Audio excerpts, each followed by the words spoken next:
దృశ్యమాన ప్రపంచాన్ని, ఇంద్రియాలను, మనస్సును, అహంకారాన్ని సైతము ఆత్మలో లయించి సమాధి స్థితిని పొందిన వారే జనన మరణ సంసార బంధ విముక్తిని పొందుతారు. అంతేకాని పాండిత్య ప్రకర్షణ చేయువారు కాదు.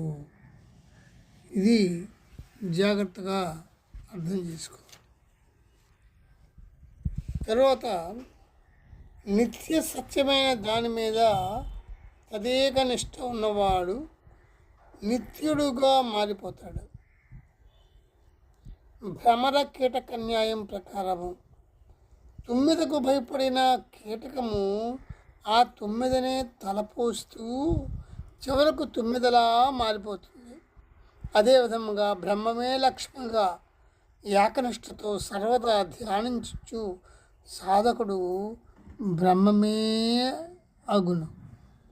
కీటకం మిగిలిన వ్యాపారాలని మాని భ్రమరం గురించి గాఢ యోచన చేసి భ్రమరంగా మారినట్లు యోగి పరమాత్మతత్వాన్ని తదేక నిష్ఠతో ధ్యానించి పరమాత్మను చేరుతాడు.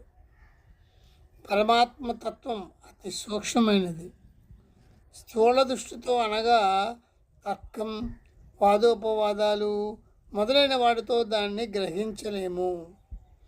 మహనీయులు చిత్తవృత్తులను నిరోధించి మిక్కిలి నిర్మలము, సూక్ష్మము అయిన మనస్థితిని పొంది పరమాత్మతత్వానికి చేరువవుతూ ఉంటారు.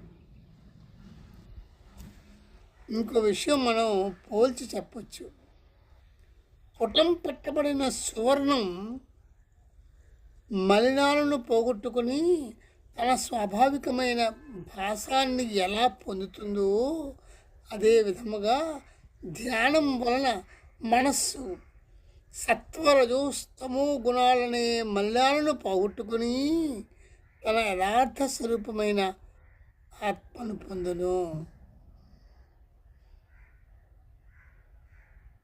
వీటన్నిటినీ ఈ విషయాలు జాగ్రత్తగా పట్టుకోవాలి. మామూలుగా వింటే అంత సులువుగా అర్థం కాకపోవచ్చు, కానీ జాగ్రత్తగా పట్టుకోవాలి. నేను సులువైన తెలుగులోనే చెప్పాను. జాగ్రత్తగా పట్టుకోండి, దీన్ని అనుసరించండి, ఆచరించండి.